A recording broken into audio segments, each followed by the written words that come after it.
Welcome to the Carmelite Conversations podcast. I'm Tim Bete, a member of the Secular Order of Discalced Carmelites and also a member of the community of Our Mother of Good Counsel in Dayton, Ohio.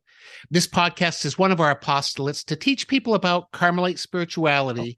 And today I'm excited to have a conversation with Annette Goulden, author of the book Rooted in Love, Louis and Zélie Martin, Models of Married Love, Family Life, and Everyday Holiness. The book is published by ICS Publications, our favorite publisher of Carmelite books. Welcome, Annette. Thank you. Thank you very much, Tim, for organizing this. And it's great to be here and to be able to talk to the secular Carmelites in the USA, because we don't have enough contact with you. And maybe this is the beginning of something. Yeah, that would be great. We should have an international congress where we can all get together at some point. That would be wonderful. Sure. Yes, yes. So tell us a little bit about your background and how you became interested in both Carmelite spirituality and the Carmelite saints. Well, my background is that I became a doctor and then a psychiatrist and then a child psychiatrist. And I was always impressed by the not holiness so much as the courage and dedication of the parents I met, because, of course, the children I met were those who had problems by definition. And the way the parents had to cope with problems was quite astounding. And then at the same time, I was seeking some kind of deeper way of living my life as a Catholic, and searched around and eventually went to a retreat at the Carmelite Priory. And I knew then I had come home. That was where I belonged. And then I joined the secular order, and it's very interesting that as new people come in, the first thing they say is, I feel I've come home. So I felt I had come home. And the Carmelite saints, well, Thérèse is bowled me over when I read her as a child psychiatrist. I hope you won't be too horrified for me to say that I was astounded by the pathology of this child, of her depression, of her fear about offending people, of her fear of the dark, of her need to be mollycoddled, of her after her mother died, the series of losses that she had, and unexpressed grief, because children weren't kind of recognized for needing to grieve in her age, in her time. And even her surrogate mother went off to Carmel and left her alone, poor girl. And then she didn't know how to play with children because she'd never been in a mixed school or anything, or even a girls' school. And it just goes on and on until she found her home, if you like, in Carmel, in a dysfunctional community. And so it goes on. And this girl bowled me over. And the other person who still bowls me over a bit is Thérèse of Avila, because of her amazing, prescient understanding of psychology. And so much of her advice to her nuns, especially in the way of perfection, is just damn good psychology, really, which is useful today for our own mental health.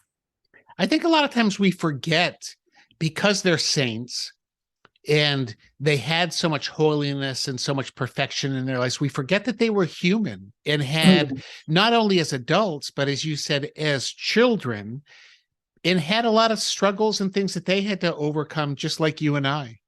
Absolutely, yes. So Louis and Zélie were canonized in 2015 by Pope Francis during the Synod on the Family, and they were the first married couple to be canonized together. Tell us a little bit about who they were and why their message is important for us today. Well, they were a very ordinary couple of people, but I think both very clever. And they both had a background in Napoleon's wars.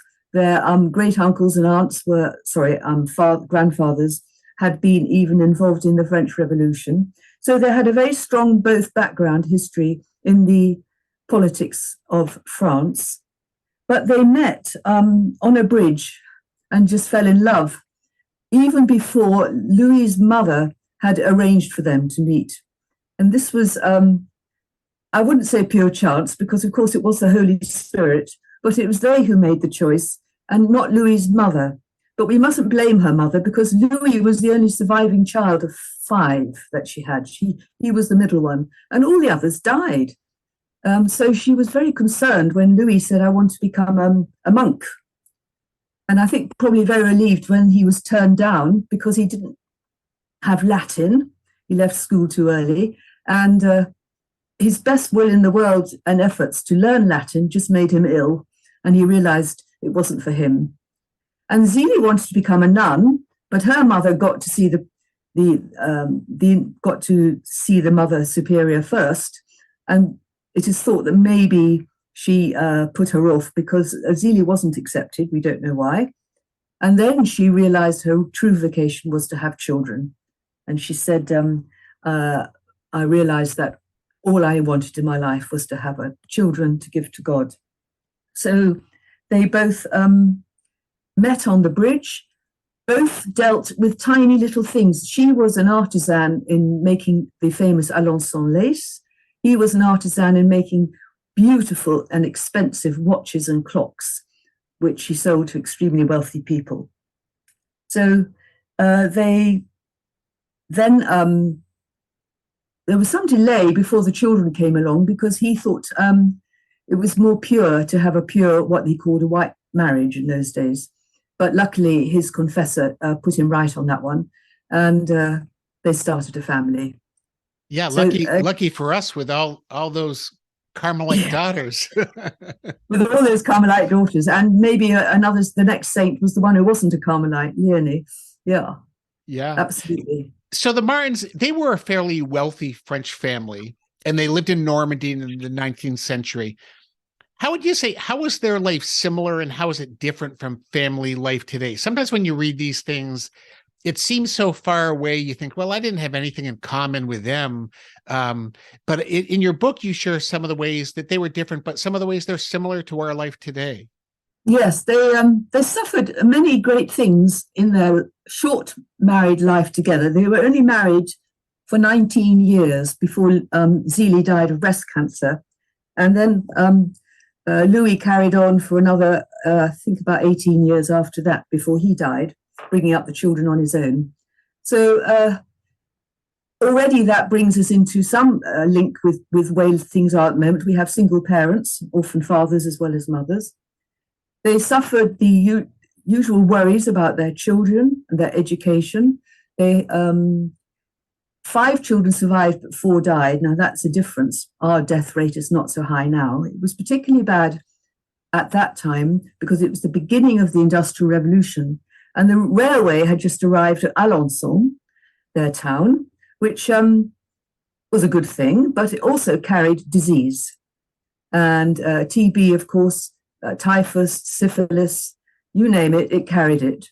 And the death rate rose amongst children. To have 4 children out of 9 die was about average, which is pretty shocking these days. The other similarities are that they had the same problems regarding work-life balance that we have. Zélie worked incredibly hard at home, running her own business. They had problems with staff. One of the maid turned out to be bullying the children. She didn't know about it. They both had to cope with recession in France, which was very broke after the invasion by the Prussians. And they both had to manage money in a way that was, we'll come on to that maybe later, but they managed it in a way that was Christian and generous and just. I think I would say that. They invested, they had property, and in some ways, I'm thinking, as I think about it, I think these people got more in common with us than if they were poor and destitute, because so many of us in the Western world are pretty well off, and relatively speaking. So we have that in common. The thing we don't have in common, I think you'll come on to later, is the lack of treatment for infections, no antibiotics, a very poor understanding of infection rates, of sterility, keeping things sterile so you don't pick up infections. And the lack of opportunity maybe for women, which made entering a convent or being married the 2 main choices. Zélie broke the mold, we must admit. And interestingly enough, she broke the mold because she had to earn her own dowry. This is another difference. In those days, if you were in the middle class, to marry, you had to produce a dowry as a woman, or to become a nun, you had to produce a dowry. Without a dowry, not many families would particularly want you to marry their sons. But she became self-sufficient through learning about the Alençon lace and becoming a very proficient and renowned businesswoman. Do you think the amount of death in their families, both of children in childbirth and just in general, how did that impact their lives? That is so different, where today it's so common for people to live into their 80s and 90s, and it seems tragic if somebody passes away in their 60s. But back then, it was so common. How do you think that impacted their view and outlook on life? It certainly made Zélie much more accepting of death than maybe we are today. I mean, at one stage she said, our lives are so very short, we never know what's going to happen, because a middle class, an ordinary couple, healthy couple, walking along the pavement, fell into a large hole in the pavement, which the builders had failed to cover up in the dark, and they were dead. The next morning, she said, this is what life's about. But she also suffered, in spite of having 4 children die. She didn't, if you like, get used to it.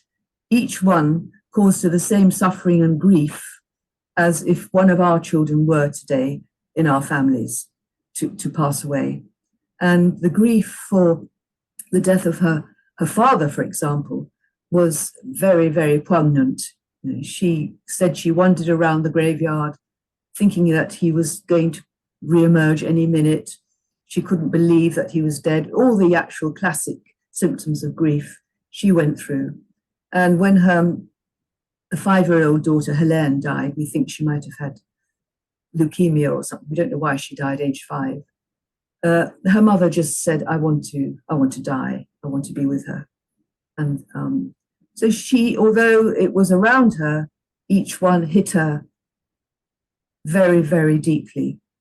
And we can't say that, oh, yes, she was a saint, therefore she just trusted God and it didn't touch her. I think it touched her very deeply. So that is a big difference, but her response to each death, I think, was the same as ours would be.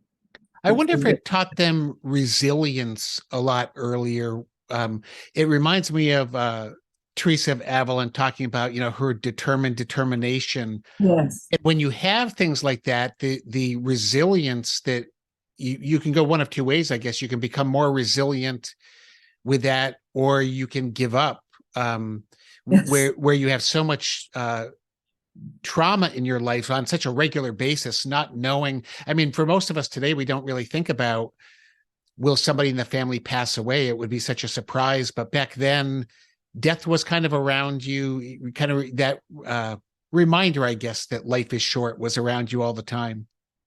Indeed, I think resilience, well, she was a very resilient woman anyway.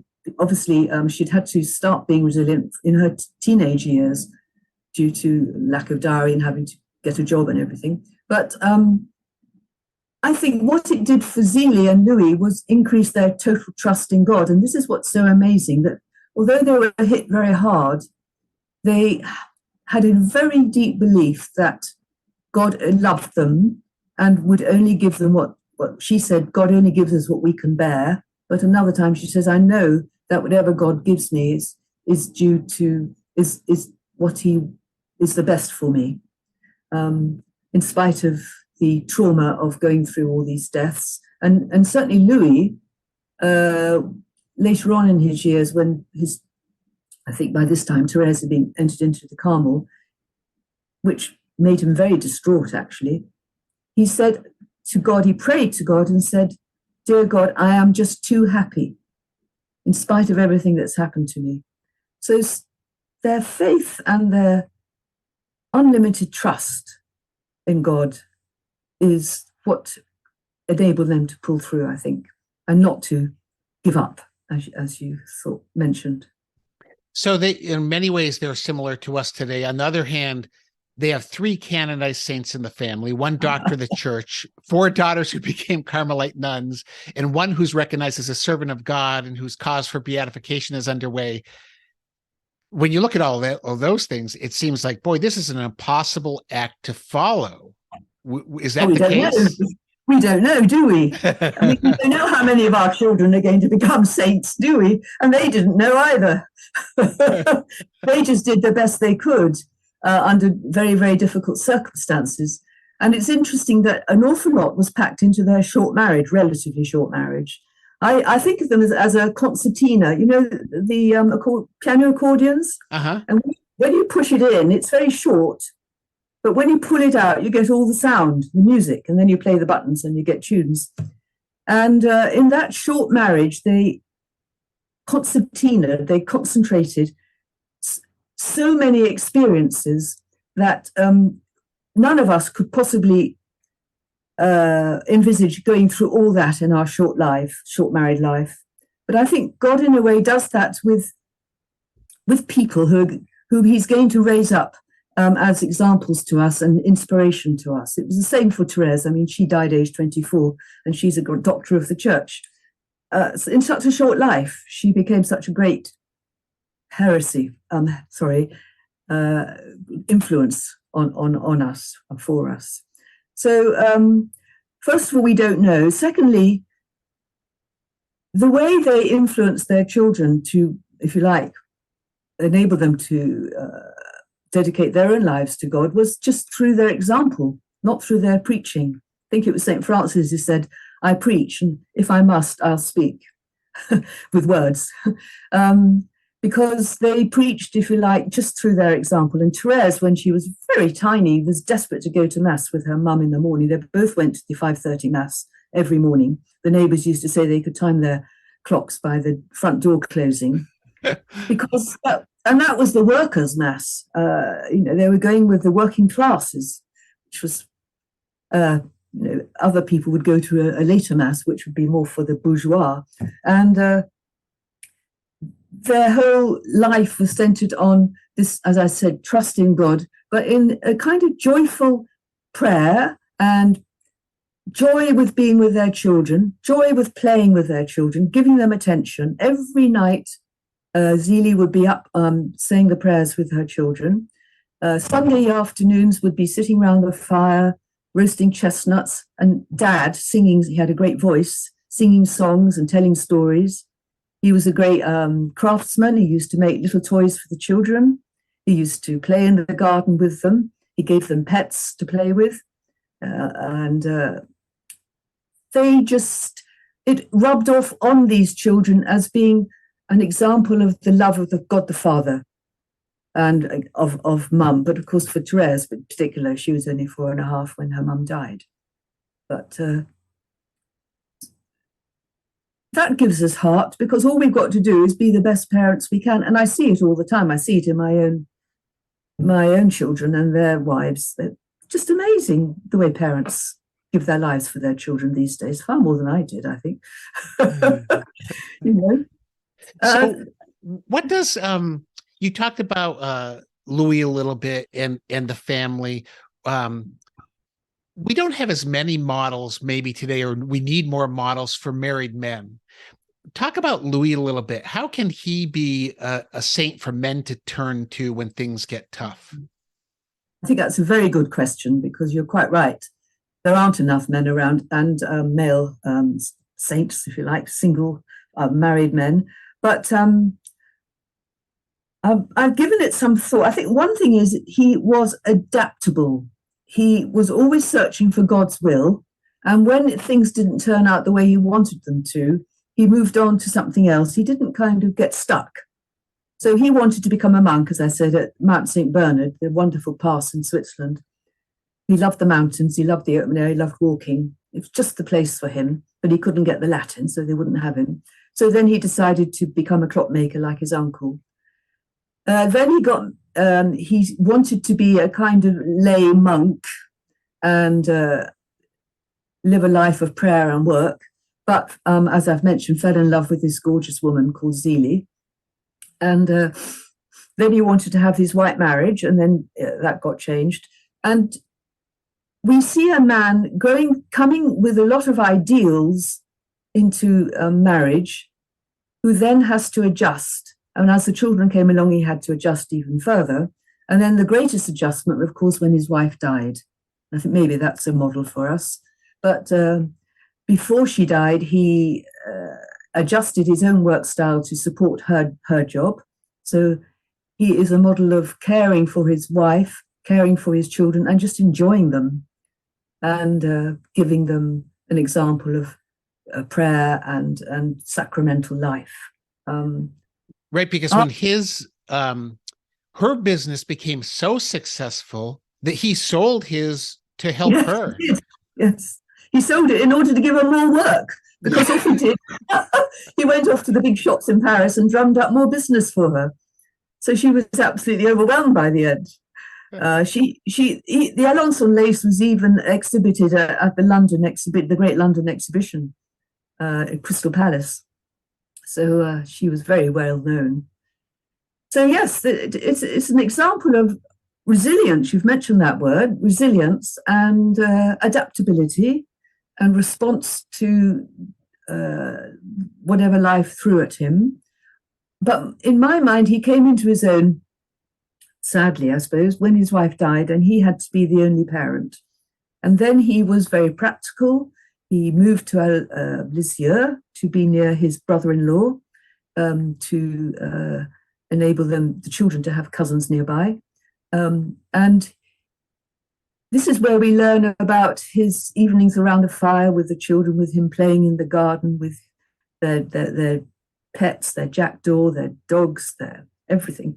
And we learn then, as the children left home, as every child goes into adulthood, they have to leave home, however desperate he was to miss them. He then said to God, "You've given me so much, I want to give you the last thing I want to give you everything." And God took him at his word and took his mind. Now, this was a man who lived by his mind. He was a very intelligent and deeply thoughtful man, who's self-taught in lots of ways, of the philosophers of France. And he lost his mind to dementia, vascular dementia. And even during that, he saw it as his final vocation. And I find that incredibly heartening. I think the only way is to get to know him through talking to him. And my feeling is that he wants to talk to us. He wants to be with fathers today. The more we turn to him as dads, with our own problems with our own children, or whatever situation we're in, the more we'll get to know him, the more we'll discover that he is a man like men today, and not kind of some holy glow up in the tower doing his prayers by himself. Now, you had mentioned previously that both parents, at first they wanted to enter religious life, but they were turned down or not accepted. Oh, yeah. Which I'm sure was difficult for them. With all your research, was marriage just kind of like the next best thing for them? Or how did they take a look at that? Because that was if they thought about living your life one way and it changes like that, how did they embrace that and how did they view it?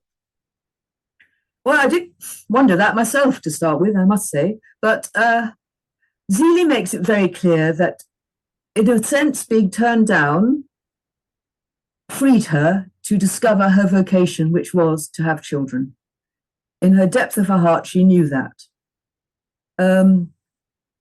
Louis we don't hear so much from him because it's Zélie who writes all the letters. But it certainly freed him up also to be a married man. But to start with, he found it harder to let go of his own image of sanctity, because bear in mind, at that time, and even in my time, not so long ago, if you wanted to be perfect, the Catholic Church was adamant that perfection came through celibate religious life. And so they were ahead of their time in wanting to live a perfect life according to God's will through marriage. Mm-hmm. So they exemplified the sacramental aspect of marriage ahead of us today, and that is another reason why they are quite an inspiring example. But I think for Louis, it took longer, but clearly by the end, he knew that he had fulfilled everything that God wanted of him. And the other thing is that once they were turned down, they didn't dwell on it and feel a failure. They just got on with doing something else. And that's a very important lesson for us. Yeah, very, very important. We often associate holiness with things, with celibacy, like you had just said, or poverty, detachment, prayer, good works, which they had a lot of. But they also lived pretty comfortably, as you had mentioned. They had a maid and they had a cook. Was that comfort an obstacle for them toward holiness? Again, on looking at it superficially, you could say yes, but the way they lived with their cook and their maid was to incorporate them into their family life, to trust them as their own children. Zélie says, I look after my workers as my children. She employed about 12 people to make the different bits of lace that she put together to make the final garment. And she put herself out even more, I think, because there were staff, if you like, to help her in her full-time job. But many of us, I mean, I had a full-time job and I used to have to get childcare.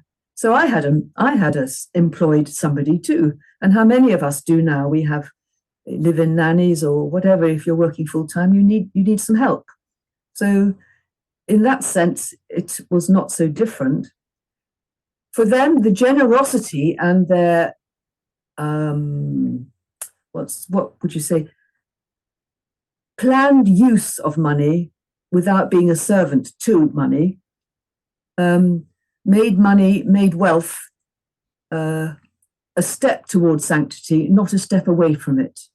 So they used it to help others. They were always lending money, for example, to Zélie's younger brother Isidore, when he was trying to set up his pharmaceutical work. And there's a rather poignant letter where she writes and says, I'm terribly sorry, I can't lend you any money this time because we've just lost all our shares have just gone down the tubes, and I'm waiting to be paid, and etc., etc. So they also use their money to support the poor and the suffering. Louis called it God's portion. So everything that they earned, certain percentage, was God's portion and was given to the poor through the Vincent de Paul Society, of which he was a member. And they had an open door. They would go out, and if they saw somebody who was so poor and starving, they would just invite them in and give them a meal. This is where the cook came in useful. And I think they weren't slaves to it. It didn't bother them, but they used it rightly.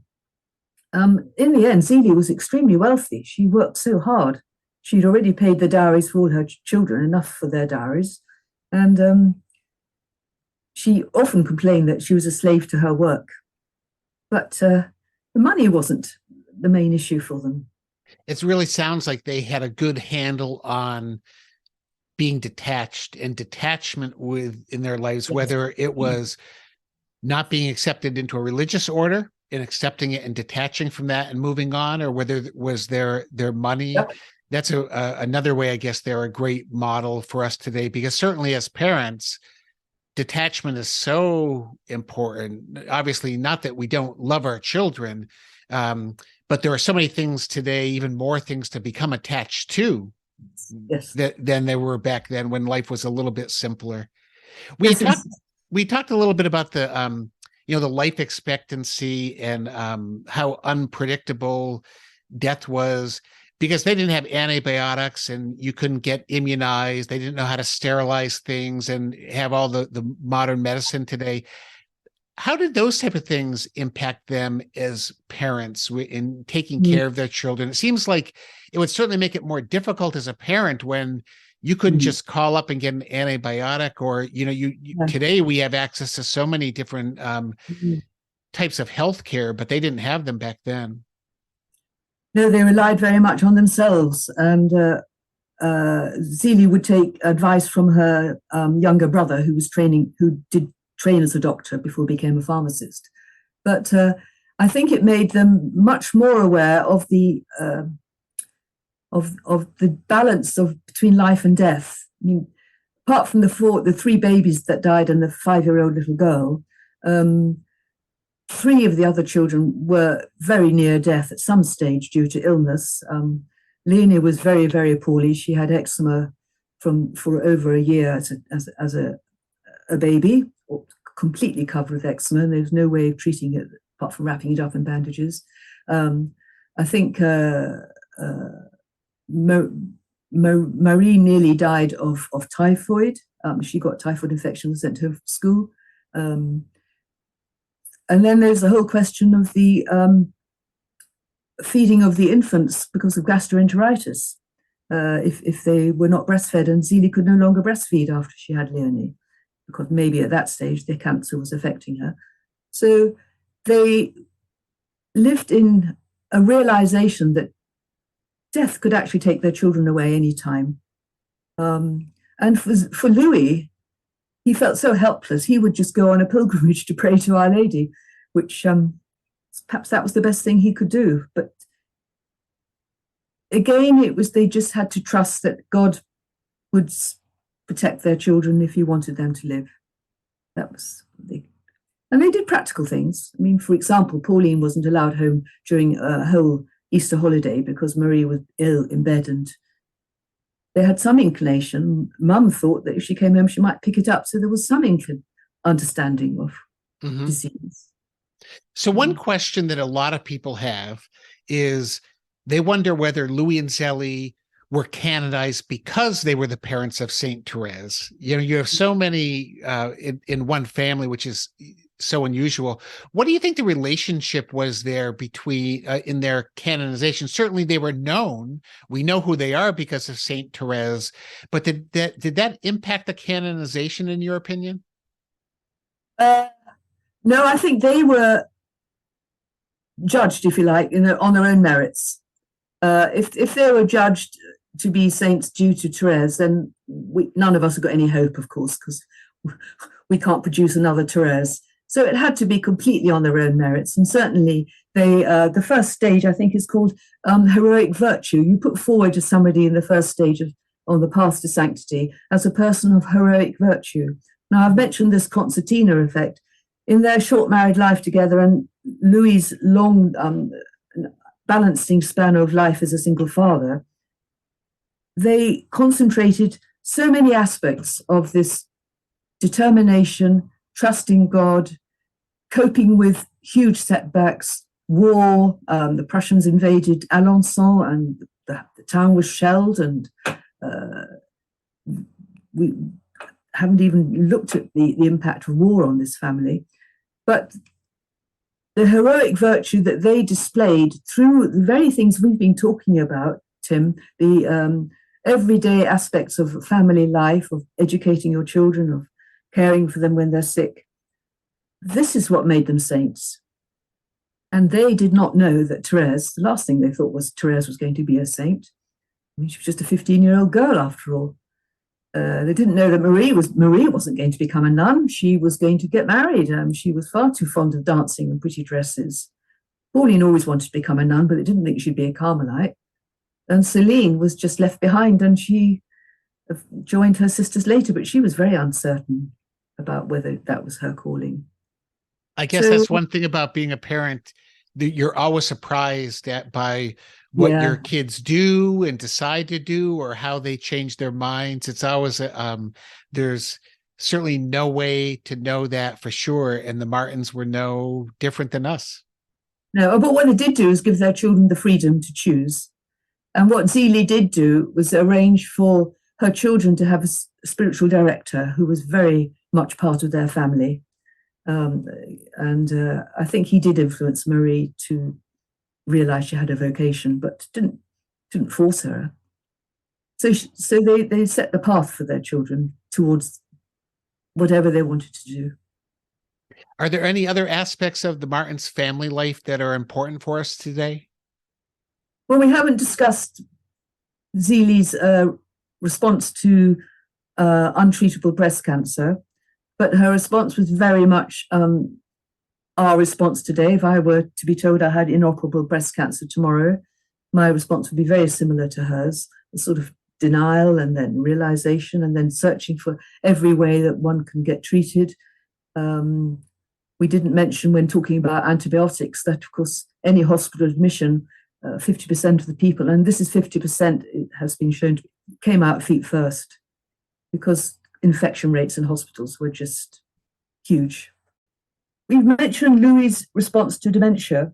I think the other thing that's important is to realize that they did have extended family support, and that's very important equally to us today, that when they moved to Lisieux, they had a great time with their cousins next door. They used to go down to the seaside, used to go and visit their great aunt and pick apples in the trees and go fishing a lot with their dad. So there are a lot of very normal and wonderful activities they did with their cousins.